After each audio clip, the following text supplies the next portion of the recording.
105 अध्याय।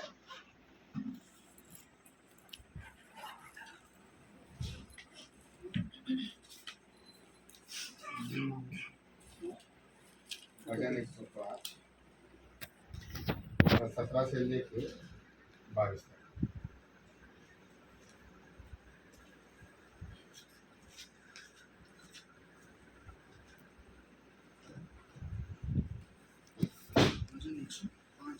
भजन संहिता 105 17 से लेके 21 तक। उसने यूसुफ नामक एक पुरुष को उनसे पहले भेजा था, जो दास होने के लिए बेचा गया था।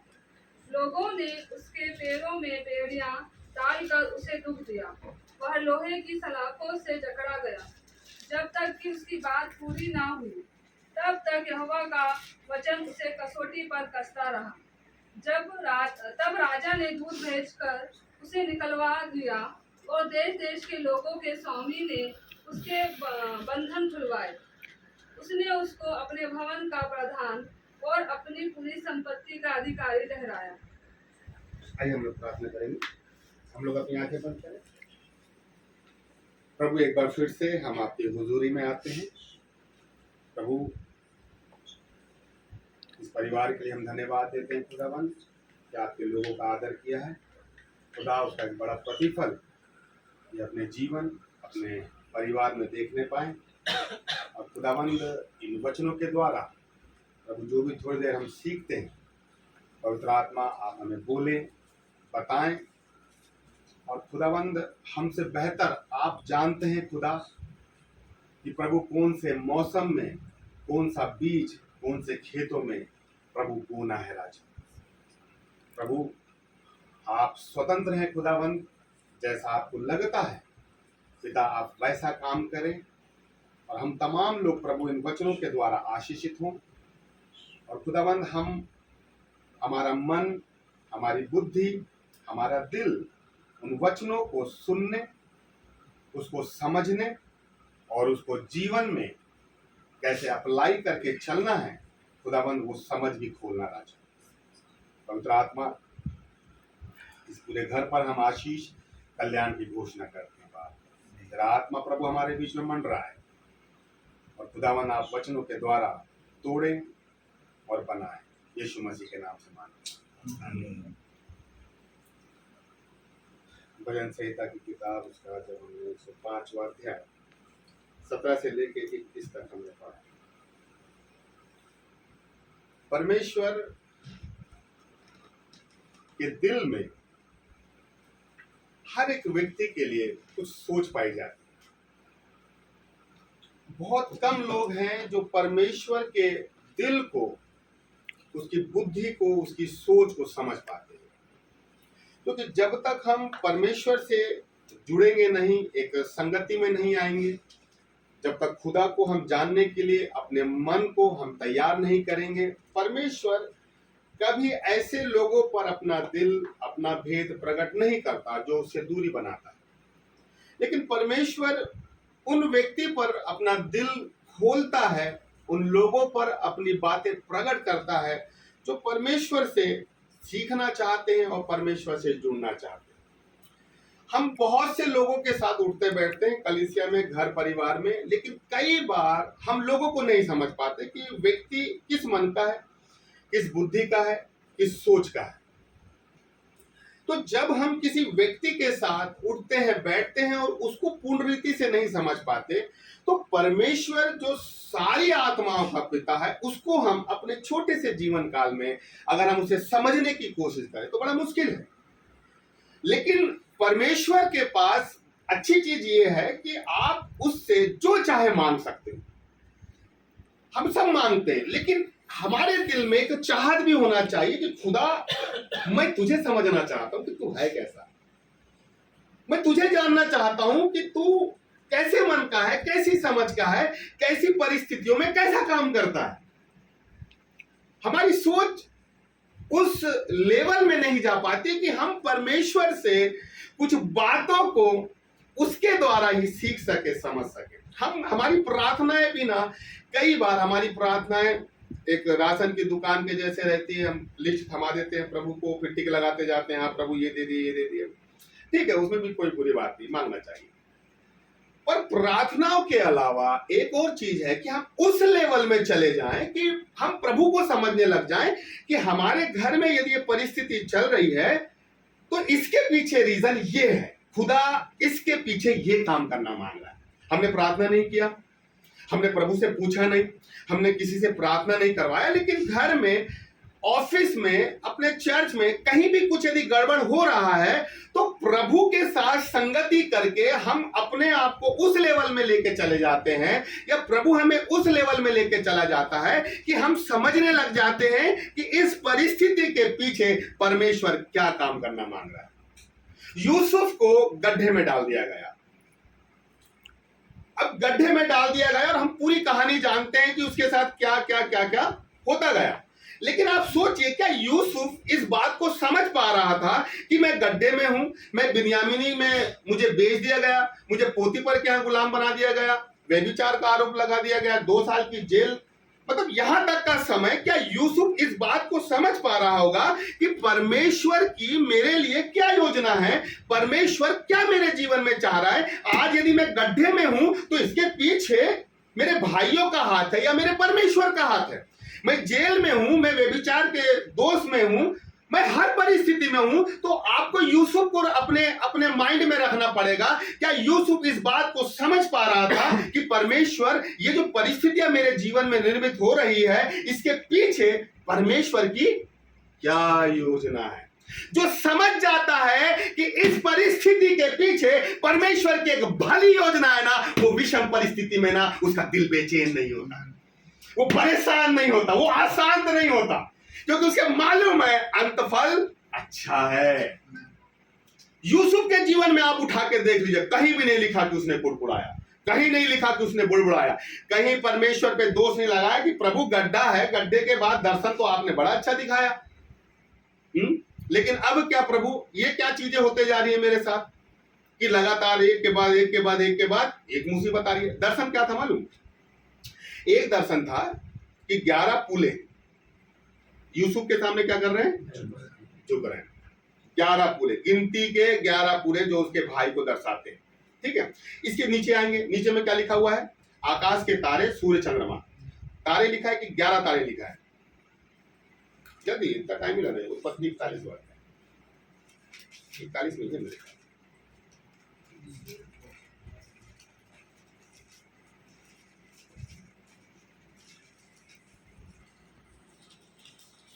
नौ बार 37 का 9। फिर उसने एक और सपना देखा और अपने भाइयों में भी उसका वर्णन किया। सुनो, मैंने एक और सपना देखा है, सूर्य और चंद्रमा और 11 गिनती के 11 तारे उसके सामने क्या कर रहे हैं? दंडवत कर रहे हैं। स्वप्न जो था यूसुफ के लिए बहुत छोटा था। क्यों छोटा था भाई? परमेश्वर ने जो स्वप्न दिखाया वो क्या था? छोटा था। छोटा इन द सेंस क्या था? सूर्य, चंद्रमा, माँ बाप और 11 तारे, मतलब 11 भाई। प्रभु ये बताना मांग रहा था कि तू उस परिवार का क्या होगा? हेड होगा, हेड होगा, है ना? आ रहा है समझ में? 11 ताले मतलब 11 भाई, सूर्य चंद्रमा मतलब उसके माँ बाप। तो जैसे घर परिवार में देखते हैं ना, जब किसी को गवर्नमेंट जॉब लग जाती है 3-4 भाइयों के बीच में, तो उसका परिवार अलग ही चमक जाता है ना? और फिर उसका थोड़ा अलग रवैया, अलग थोड़ा सा हो जाता है, थोड़ा उसका लेवल भी अलग हो जाता है, उसके घर में पूछ पाछ हो जाती है, उसके कोई उसको बुरा वाला भी नहीं बोलता है, उधारी मांगना पड़ता है, ऐसा रहता है ना? तो यूसुफ का भी आप ये सोचिए कि परमेश्वर यूसुफ को उसके घर का हेड बनाना मांग रहा था इस स्वप्न के मुताबिक। हाँ, तारे बोलता ना तो हम मान लेते, लेकिन 11 तारे गिनती के बोला। लेकिन जब परमेश्वर ने यूसुफ के लिए एक स्वप्न बताया, एक दर्शन बताया, भविष्य की एक योजना बनाया कि मैं तुझे हेड बनाऊंगा, लेकिन जिस परिस्थिति से परमेश्वर यूसुफ को लेके गया ना, आप अंत में देखिए वो 11 तारे ही दंडवत नहीं कर रहे थे, 11 पूले ही दंडवत नहीं कर रहे थे, लेकिन आसमान के सारे तारे उसको दंडवत कर रहे थे। आसमान के सारे तारे का मतलब क्या है? मिस्र के से लेकर उस जमाने में जब अकाल आया तो केवल 11 लोग उसके भाई ही उसको दंडवत नहीं कर रहे थे, लेकिन जहां जहां अकाल फैला था वो तमाम लोग आकर उसको दंडवत कर रहे थे। खुदा छोटा जरूर सोचता है, लेकिन जिस परिस्थिति से आपको लेके जाना मांग रहा है ना, आप अपनी उस प्रोसेस में यदि खुदा के लिए ईमानदार है तो वो छोटा सा दर्शन खुदा एक बड़े दर्शन में बदल देता है। आमीन। छोटी सी आशीष को एक बड़ी आशीषों में बदल देता है। खुदा ने बोला 11 तारे, लेकिन हम देखते हैं आगे चल के खुदा ने यूसुफ के लिए क्या नहीं रखा। उसमें एक शब्द आया है कसौटी पे कसना, है ना? क्या लिखा है वो वचन? जब तक कि उसकी बात पूरी ना जब हुई, तक कि उसकी बात पूरी नहीं हुई, मतलब परमेश्वर की बात पूरी नहीं हुई। पूरी मतलब कौन सी बात? जो परमेश्वर ने उसके लिए एक योजना सोचा था। तब तक यहोवा का वचन उसे कसौटी पर कसता यहोवा का वचन कसौटी पे रहा। कसौटी पे कसना है, ये एक मुहावरा है। ठीक है, क्या है? मुहावरा, कसौटी पे कसना, जिसे बोलते हैं अच्छी तरीके से जांच करना। ठीक है, सुनार के पास एक पत्थर होता है, काले काले टाइप का पत्थर होता है। ठीक है, और वो क्या करता है, उस पत्थर को ऐसा पकड़ता है और जो सोना रहता है, सोने को क्या करेगा? घसेगा। घसेगा। अगर सोना शुद्ध है, 23 कैरेट का है, तो पत्थर में निशान पड़ते हैं वो अलग पड़ते हैं। लेकिन यदि उस सोना में तांबा मिला हुआ है, चांदी मिला हुआ है, और जब वो उस पत्थर पे घसता है ना, तो अलग ही कलर वो छोड़ता है। इससे समझ में आ जाता है कि सोना खारा है या शुद्ध है या फिर अशुद्ध है। अब बाइबल यहां बोल रही है वचन की कसौटी पर कसता रहा। वचन आया है, वचन कसौटी पे कसना मतलब वचन आया हुआ है। आप ये देखिए कि एक सुनार सोने को चेक करने के लिए पत्थर में घसता है कि ये 23 कैरेट है कि नहीं, इसमें मिलावट है कि नहीं, कौन सी धातु मिली हुई है, वो चेक करता है। वैसे ही परमेश्वर ने यूसुफ को जब उस गड्ढे में रखा, उन सारी प्रोसेस में रखा, उन विपरीत परिस्थितियों में रखा, तो परमेश्वर यूसुफ को वचन पे क्या कर रहा था? घस रहा था, उसको जांच रहा था कि ये 23 कैरेट सोना बना है या नहीं बना है। परमेश्वर वचन से हमें क्या करता है? कसौटी पे कसता है, घसता है। कैसे? यदि कोई व्यक्ति चोर है, यदि यहूदा के जीवन में आए, यहूदा क्या था? चोर था। वो प्रभु यीशु मसीह के पहले भी चोर था और प्रभु यीशु मसीह के बाद भी चोर था। बाद भी चोर। आज भी लोगों का जीवन ऐसा है। हम जैसे लोग प्रभु को पाने के पहले भी वैसे ही थे, वही जीवन जी रहे थे, और आज प्रभु को पाने के बाद भी हमारे में परिवर्तन नहीं। लेकिन खुदा क्या करता है? अगर वो चोर था ना, तो यीशु मसीह ने पोटली क्यों पकड़ाया उसको? उसी के हाथ में पोटली थी पैसों की। अब खुदा ने उसको दे दिया लालच कि भाई ये पकड़ दो। अब खुदा ये देख रहा है कि एक इस यहूदा को उसके सामने वो परिस्थिति ला दिया जिस परिस्थिति में परमेश्वर को उसे घसना है। परमेश्वर को पता है कि ये इस परिस्थिति में फेल हुआ व्यक्ति है, ये इस परिस्थिति में असफल व्यक्ति है, तो खुदा ने वही परिस्थिति उसके सामने लाई कि ये इस परिस्थिति में खरा निकलता है कि नहीं निकलता, उस वचन में खरा निकलता है कि नहीं निकलता। परमेश्वर ने बोला चोरी नहीं करना, तो उस वचन में खरा निकलता है कि नहीं निकलता। तो परमेश्वर ने यहूदा को पकड़ा और जो बाइबल में जो वचन लिखा है चोरी नहीं करना, उस वचन पे क्या किया? उसको घसने की कोशिश किया। आज भी आप अपने जीवन में उठा के देखो, यही अय्यूब बोलता है मैं जिस परिस्थिति से डरता हूं वही परिस्थिति मुझ पे। जब मैंने शराब छोड़ा था तो मेरे रूम में इतने दारू पीने लगे, मैं उनको बोला भी भाई जब मैं पीता था यार तो तुम इतना तो पीते नहीं थे, महीने में एक बार पीते थे, और मैंने क्या छोड़ा तुमको डेली चालू कर दिया। ये मेरी परीक्षा थी। परमेश्वर मुझे भी क्या कर रहा था? जांच, अच्छी तरीके से वो वचन में क्या कर रहा था? रगड़ रहा था कि यदि कुछ अशुद्धियां मेरे अंदर है तो क्या हो, वो बाहर निकल जाए। नहीं, ऐसा नहीं, इसको करेक्ट करो। वो पत्थर से, वचन से इसलिए रगड़ रहा था कि मेरे अंदर अशुद्धि है या नहीं है। पत्थर ये बताएगा कि आपके अंदर अशुद्धि है या आप शुद्ध हैं।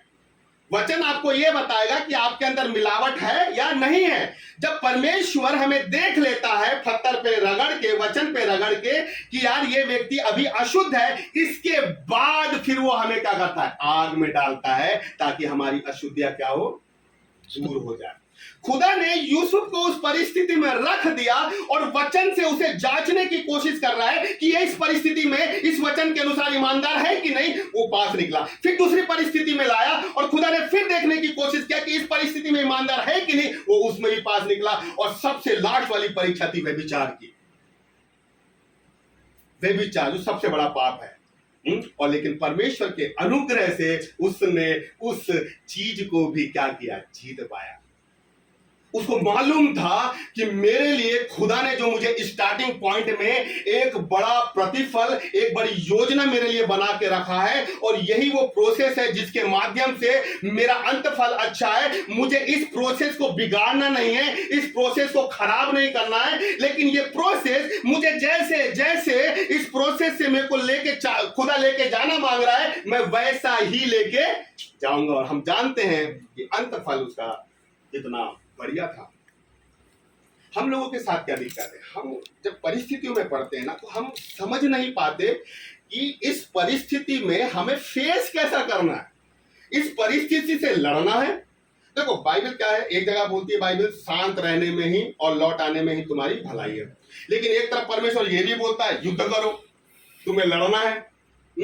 अब आप देखिए तो आप परिस्थिति के सामने अगर खड़े हो गए तो आपको पता कैसे चलेगा कि इसमें लड़ना है कि शांत रहना है।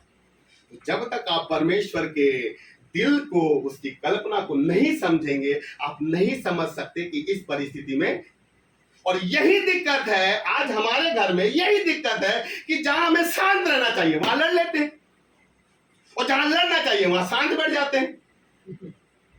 उल्टा पुल्टा कर रहे हैं तो उल्टा पुल्टा कर रहे हैं तो उल्टा पुल्टा तो होना ही है। लेकिन यूसुफ समझ गया कि नहीं, खुदा ने मुझे दिखाया है ना तो भाई अंत में तो कुछ अच्छा ही है मेरे लिए।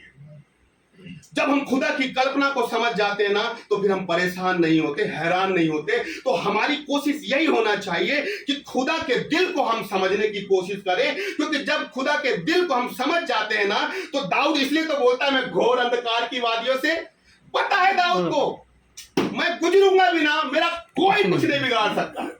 सदरक मेशक अबेदनगो, अब देखिए आमेन, बड़ी अच्छी बात। क्या हुआ, सदरक मेशक अबेदनगो को क्या किया गया, उनको बांध दिया गया। बांधा ना, पैर में हाथ में रस्सियां बांध के क्या किया, आग के भट्टे में, ठीक है। क्या सोच के डाला था, ये सोच के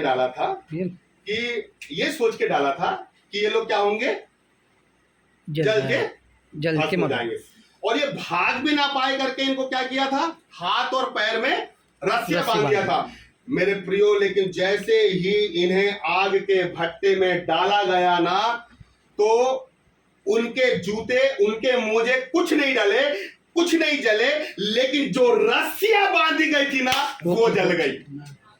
हमें जो बांधने के लिए जो रस्सियां हमारे लिए इस्तेमाल होती है ना, और सोचते हैं कि हमें बांध के वो आग के भट्टे में डाल देते हैं, विषम परिस्थिति में डाल देते हैं, ये सोच के कि हम हिल ना पाए, डुल ना पाए और वहीं के वहीं मर जाएं। लेकिन उन्हें मालूम नहीं है कि जिन बंधनों में उन्होंने हमें बांधा है ना वो बंधन जल जाएंगे और हालेलुया, जाएंगे।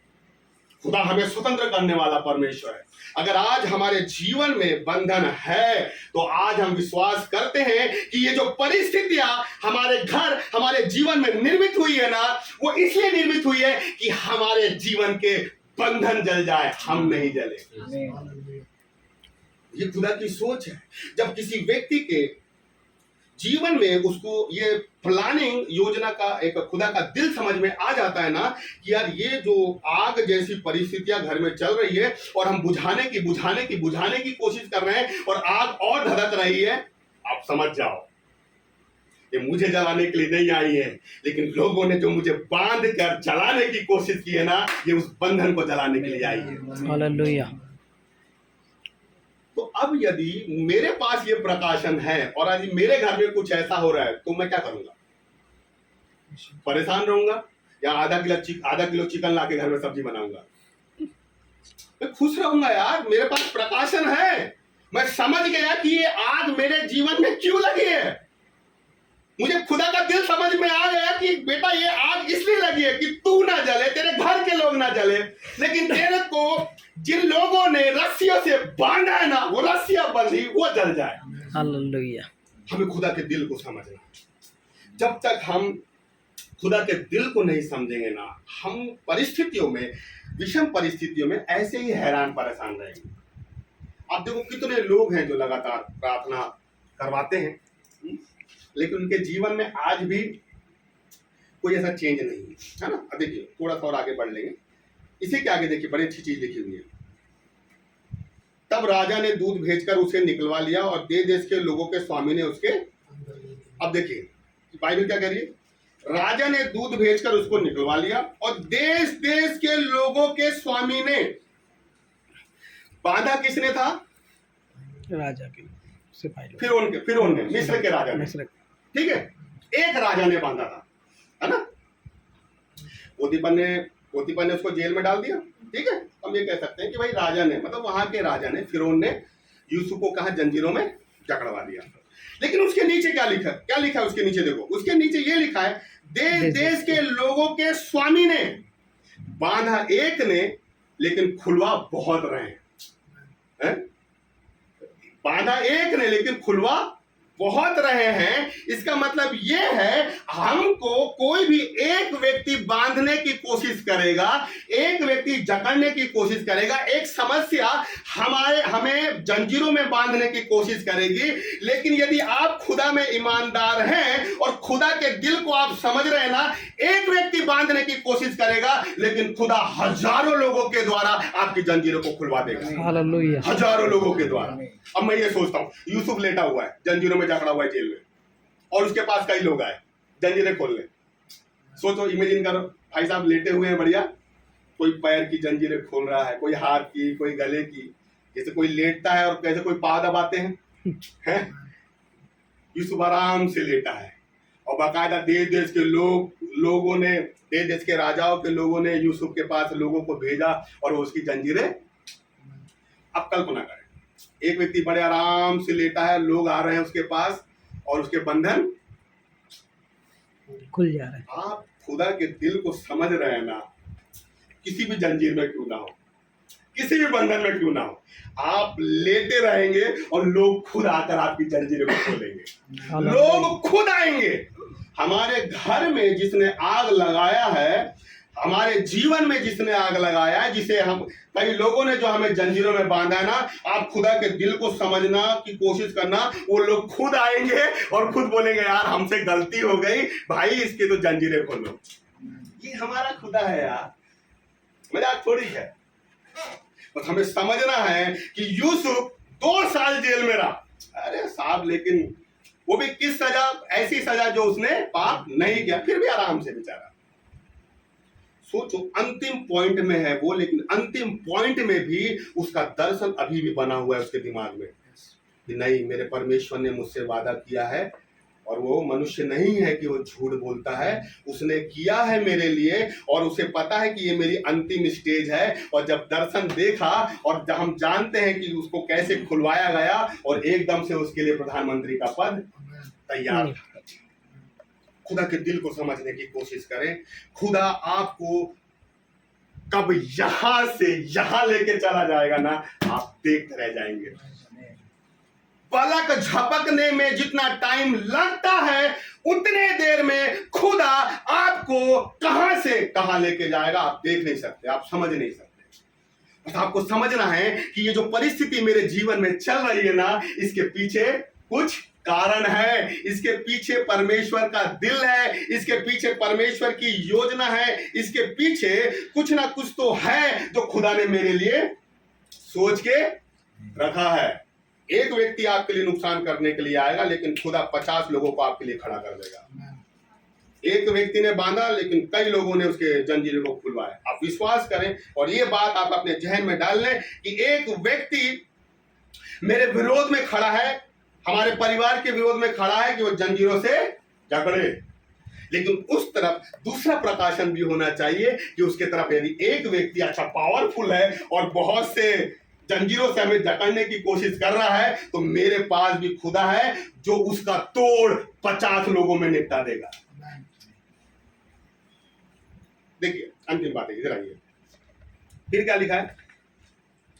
उसने उसको अपने भवन का प्रधान और अपनी पूरी संपत्ति का अधिकारी ठहराया और वह कि वह उसके हाकिमों को अपनी इच्छा के अनुसार कैद करे और पुरनियों को ज्ञान सिखाए। पुरनियों को ज्ञान सिखाए।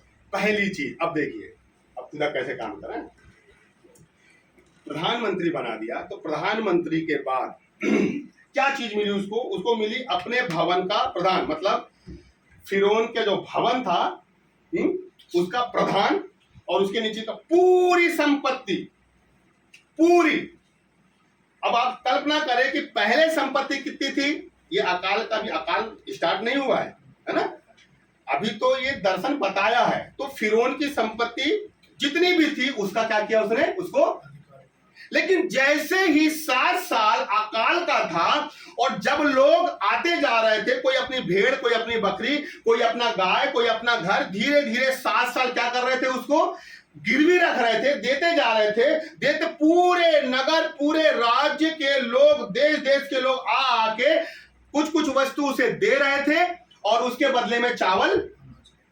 तो जब यूसुफ को अधिकारी बनाया गया तब फिरौन की संपत्ति मान के चलिए कितनी थी? इतनी थी। लेकिन अकाल के बाद फिरौन की संपत्ति जब इतनी हुई तो यूसुफ की संपत्ति भी कितनी हो गई? इतनी हो गई। हमारा खुदा अकाल में भी ना हमें हंसमुख करता है, अकाल में भी हमें हरा भरा करता है। अकाल में हमारी प्रॉपर्टी इतनी थी, अकाल के पहले प्रॉपर्टी इतनी थी, तो अकाल के बाद हमारी प्रॉपर्टी इतनी करने वाला परमेश्वर है। ये परमेश्वर है यार, थोड़ा। लेकिन खुदा 2 चीजें जो बताना मांग रहा है वो मुख्य ये है, हम खुदा के दिल को समझने की कोशिश करें। लोगों की बातें सुनने और समझने की नहीं, लोगों को समझने की नहीं। लोग तो आज ऐसे हैं, कल ऐसे हैं और कल परसों ना जाने कैसे हैं। लोगों के विचार दिन प्रतिदिन बदलते हैं। आज मेरी सोच अंशु के लिए अच्छी है तो पता नहीं कल मेरी सोच अंशु के लिए सोच है। लेकिन परमेश्वर की दिल की जो सोच है ना वो स्थिर रहती है। इसलिए हमें परमेश्वर के दिल को समझना है। और दूसरी चीज कि जब वो सोना आग में जाता है ना, एक प्लेट लेते हैं, अगर उस सोने में मिट्टी और रेत वगैरह रहती है तो वो सोना रहता है, मिट्टी से मिला हुआ। एक कटोरी रखते हैं, कटोरी में वो अशुद्ध सोना रखते हैं और आग से कटोरी को क्या करते हैं मालूम? कटोरी को गर्म करते हैं, कटोरी को गर्म करते हैं और उसको हिलाते जाते हैं। किसको? वो प्लेट को। तो क्या होता है? धूल थोड़ा सा अलग होने लग जाती है और सोना अलग होने लग जाता है। समझ रहे हैं? तो हमारे अंदर जो अशुद्धियां है हमारे जीवन में ना, खुदा नहीं चाहता कि वो अशुद्धियां रहे। इसलिए खुदा समय समय पे थोड़ी सी हमें आज क्या करता है? आज देते रहता है और वो हिलाते भी रहता है कि हमारे अंदर से क्या हो? धूल मिट्टी बाहर निकले। और बाइबल अगर आप प्रकाशित आपके पढ़े तो वहां लिखा हुआ है, मैं तुझे क्या बनाऊंगा? अपनी अंगूठी बनाऊंगा। याद है कि नहीं है? प्रकाशित वाक्य में कहीं लिखा हुआ है कि मैं तुझे अपने हाथ की अंगूठी। क्यों भाई? परमेश्वर कड़ा भी बना सकता था, हार भी बना सकता था परमेश्वर, अंगूठी क्यों? अगर आप एस्तेर पढ़े, दानियल पढ़े तो वहां लिखा हुआ है कि राजा की अंगूठी में क्या हुआ? वो फरमान जारी हुआ और फरमान में वो अंगूठी को क्या कर दी? मोहर लगा दी। मोहर लगा दी का मतलब ये है कि राजा ने जो बात बोली है वो बात पूरी करना है, वो मतलब होता था अंगूठी का। तो खुदा जब हमें बोल रहा है ना कि मैं तुम्हें अंगूठी बनाऊंगा, इसका मतलब ये है कि जो खुदा हमारे द्वारा करना चाहता है ना, तो वो खुदा हमारे द्वारा ही मोहर लगाना मांग रहा है कि हाँ, मैं इनके द्वारा क्या है करना चाह रहा हूं। इसलिए खुदा हमें क्या अंगूठी के समान बोल रहा है कि मैं अंगूठी के समान। 2 चीजें, हमें एक तरफ से अपने जीवन की जो मिलावट है, चाहे दिमाग में हो, विचार में हो। आज सबसे ज्यादा शैतान मालूम कहां वार कर रहा है? ये दिमाग, बुद्धि में, और बुद्धि से भी ज्यादा विचार में। विचार। आज आप 24 घंटे में आप कल्पना करें साहब कि आपके दिमाग में 24 घंटे में कितने विचार वचन से आते हैं, कितने विचार प्रकाशन के आते हैं, कितने विचार जो सरमन हमने आज तक सुना उसके आते हैं, या कितने विचार वो लोग जो हमारे कान में बो देते हैं वो आते हैं।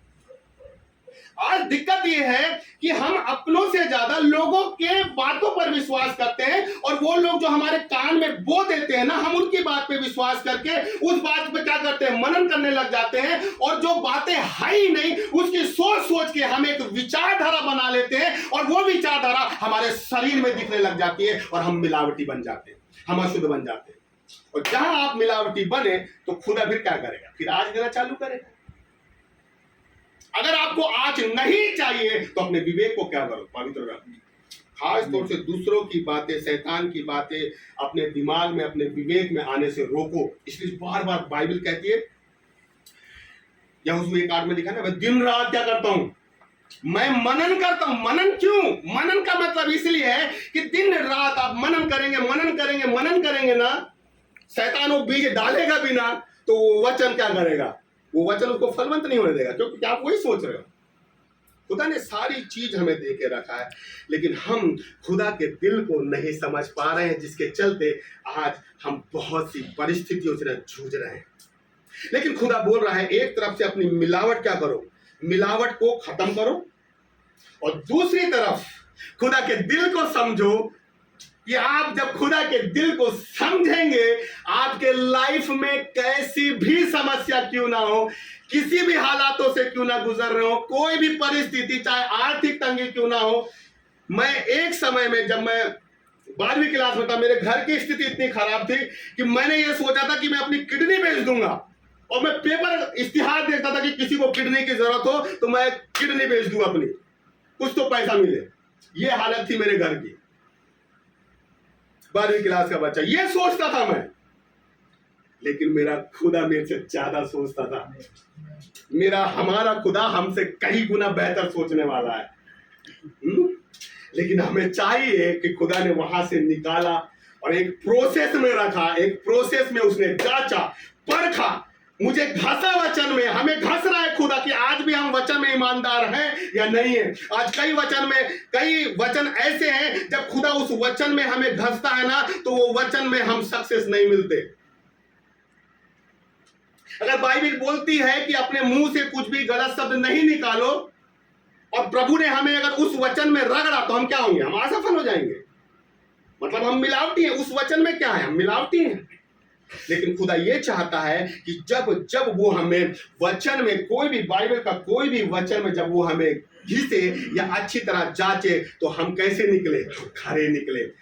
घसने पर उसे कोई मिलावट का मतलब यह है कि आधा भाग इसका, आधा भाग इसका। सोना क्या है, आधा भाग मिट्टी का, आधा भाग सोना, या उसमें तांबा भी मिलता है, चांदी भी मिलती है। लेकिन जब प्रभु हमें घसना मांगता है, अच्छी तरह से उस पत्थर में जांचना मांगता है, तो वो ये चाहता है कि हमारे अंदर संसार की कोई भी मिलावट ना निकले। जब वो घसे, अच्छी तरह से जांचे, तो पूर्ण रीति से हम वचनों में तपे हुए मिलने पाए। इसलिए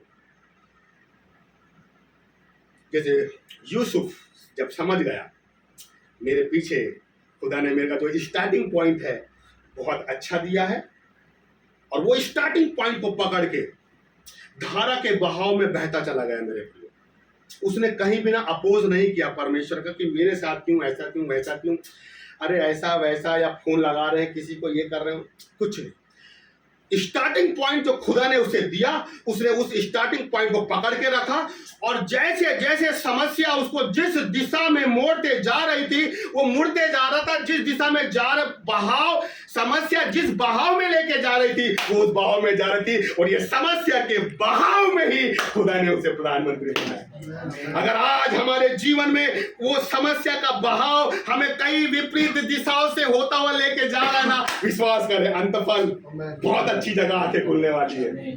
बहुत अच्छी जगह हमारा दिल खुलने वाला है। बहुत अच्छी जगह खुदा हमें ऊंचाई में लेके जाना मांग रहा है। इस प्रोसेस पे ध्यान मत दे, लेकिन इस प्रोसेस के माध्यम से उस अंतिम सिरे की ओर ध्यान दे, क्योंकि वो अंतिम सिरा ना, हम सारा दुख भूल जाएंगे, और बड़ा आनंद का एक जीवन हम देखने पाएंगे। इसलिए आप जिस परिस्थिति में हैं, उस परिस्थिति में आनंद कैसे लोगे आप?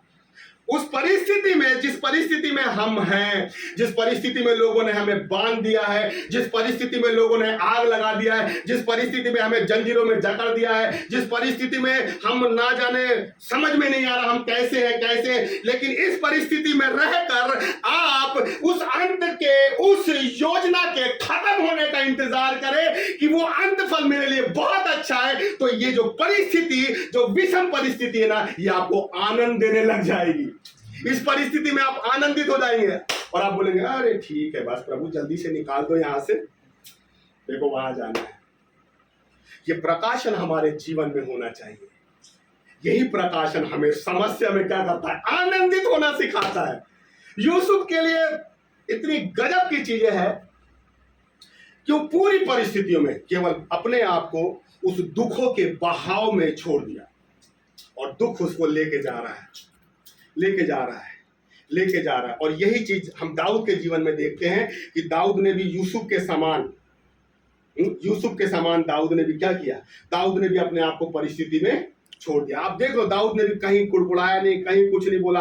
जैसा जैसा दाऊद के लिए वो समस्या बहाव में जहां जहां लेके जा रही है दाऊद, कभी जंगल में, कभी रेगिस्तान में, कभी पत्नी से दूर, कभी खाना नहीं मिल रहा, कभी धूप, कभी छाव, कभी इसका खतरा उसका खतरा, कैसे कैसे, लेकिन कहीं नहीं बोला कि खुदा मेरे साथ ऐसा क्यों। जो नहीं बोलता कि मेरे साथ ऐसा क्यों, खुदा उसको बोलता है देख तेरे साथ ऐसा ऐसा मैं करने जा रहा हूं। और तब जाके खुदा क्या करता है, अच्छे लेवल में लेके जाता है। हम पूरे लोग, पवित्र आत्मा मेरे मन में सका, पूरे लोग हम कुछ ना कुछ सिचुएशन से होके गुजर रहे हैं, किसी किसी परिस्थितियों में होके गुजर रहे हैं, है ना। आप ये सोचे, क्या सोचना है आपको, ये सोचे कि बस यही अंतिम बहाव है, इसके बाद मेरी आंखें ना बहुत अच्छी जगह खुलने वाली है, मेरे लिए खुदा ने बड़ा खजाना रखा हुआ है, मेरे लिए बेहतरीन चीज रखी हुई है। तो आप इस सिचुएशन में ना, इस सिचुएशन को मत देखे, वो जो रखा हुआ धन है ना उसको देखे। वो धन आपको वहां मिलेगा लेकिन आपको आनंदित यहां करेगा। प्रभु की महिमा। चलिए हम प्रार्थना करें।